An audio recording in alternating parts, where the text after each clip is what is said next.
Well, you guys get to see my face now. So here we are with the SKS that I've aforementioned on the forum and in the Discord. So this is a pretty basic SKS. It's not Chinese. It doesn't have any of the Chinese markings on it. It is unloaded, no magazine. It's got some Russian markings for the sight, so I assume this is either a Russian or a Russian knockoff because I don't see any proof marks. That actually looks like a proof mark right there. I could be entirely wrong. It's a little beat up. We got a little bit of surface rust. Some dipshit put the recoil spring in backwards, but it's pretty solid. I've taken it apart. It looks good. We've got the standard folding spike bayonet. Spike type, not blade. And this thing has been adapted to use detachable mags. I've got a pretty shitty one, but it works. The SKS was, of course, adopted in 1945 as the Soviets' standard infantry rifle, but they very quickly discovered that using this as their infantry rifle and using the AK as a submachine gun didn't make sense. Just give everyone AKs. So this had a very short frontline service life with the Russians, but the design was, of course, copied by a lot of countries or licensed to them. Albania, Romania, Yugoslavia, China, of course. Norinco still makes these brand new. But we got 10 rounds of steel-cased, full metal jacket, Wolf ammo, 7.62 by 39. Pretty basic stuff. Yeah, this gun's pretty slick. The stock is kind of shitty. As you guys know, I'm a little bit shorter. And so, full length is kind of a piss-poor option, but it's what have you. The stock does fold. Got a big button on the top there. You know what? Let's shoot it with the stock folded for 5 rounds. So, we are locked open. We got it on safe. I'm going to put my ears in, and we're going to test this thing out unfolded. I've already done a little bit of shooting with my cameraman here, my cousin. Thank you to him. Let's get this show on the road.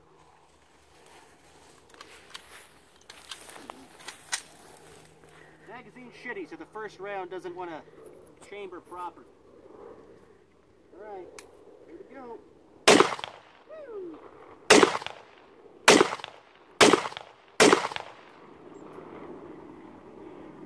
Safety on. Yeah, that's not ideal.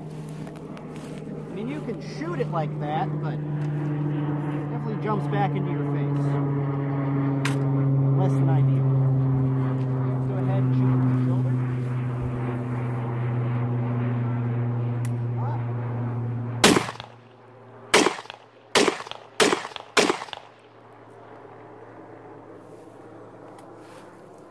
There you go. I would disassemble it for you guys at the moment, but it's hot, not a good idea to handle it hot. The one downside of the SKS is that you cannot load and shoot on the go. So if I had 4 rounds in here and I wanted to reload, I couldn't just rack it open with rounds still in there because of how the mechanism works with the hold open. You gotta hold the bolt open and load them in if you want, or as was tradition, you pull this back, dump your mag out, and then load a brand new stripper clip, wasting that ammo. But that's what have you. So the other thing that we got out here, I'm going to go ahead and keep that bolt locked open, is this mythical Enfield that I've been talking about for a while. You guys will probably notice the shorty mag. No, it is not 308. This is still in 303. This is a No.4 Mk1 Star, which differs from the Mk1 only because of this. You pull that out, bolt comes out the rear. That's the main difference between this and a Mk1, is the Star has that kind of weird disassembly mechanism. This one obviously has been sporterized. The stock's been cut down. The top stock has been done away with. Barrel's been shortened. New rear sight. Very nice rear sight, actually. But other than that, it's still an Enfield, still 303. This is a 1945 dated gun.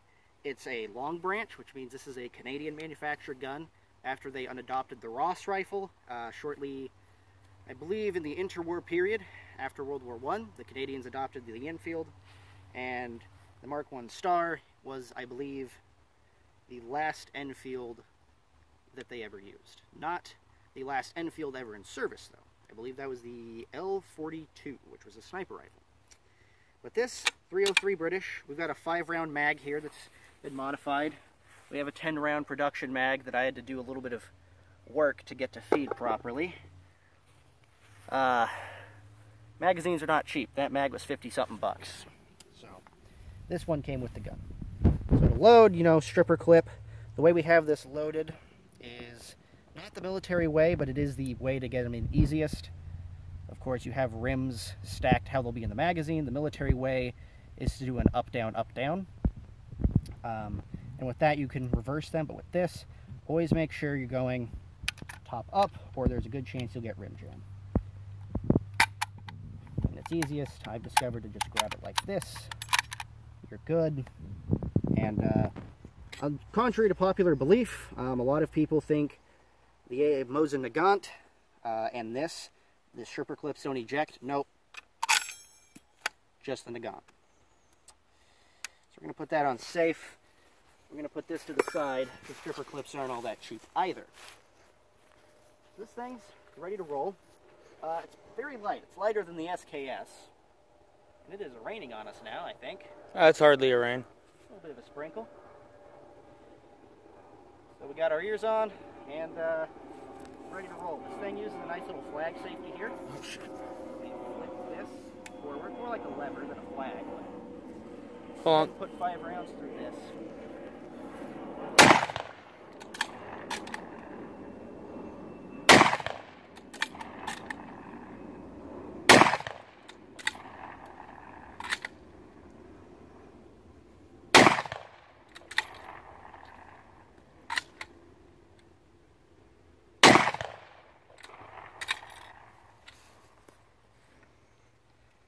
And there you go.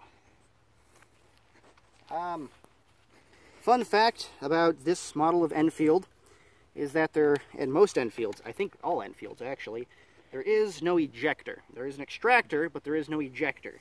These little grooves on the side of the receiver here, the rim of the cartridge drags on that, creating friction, which makes the cartridge want to spit out. That's why sometimes these things are a little bit spotty with how they eject. Original butt plate, which is really cool. The original brass butt plate. And this, I don't want to fucking fuck up my nail, but this flips up for your cleaning kit and all that. So this is the original stock, or an original stock, I should say. But it's just been, they mangled the poor thing. I wish they would have put it at least in a Monte Carlo stock, because you can sell the stocks for a pretty penny instead of just modifying them. So there we go. A little bit of a shorter video.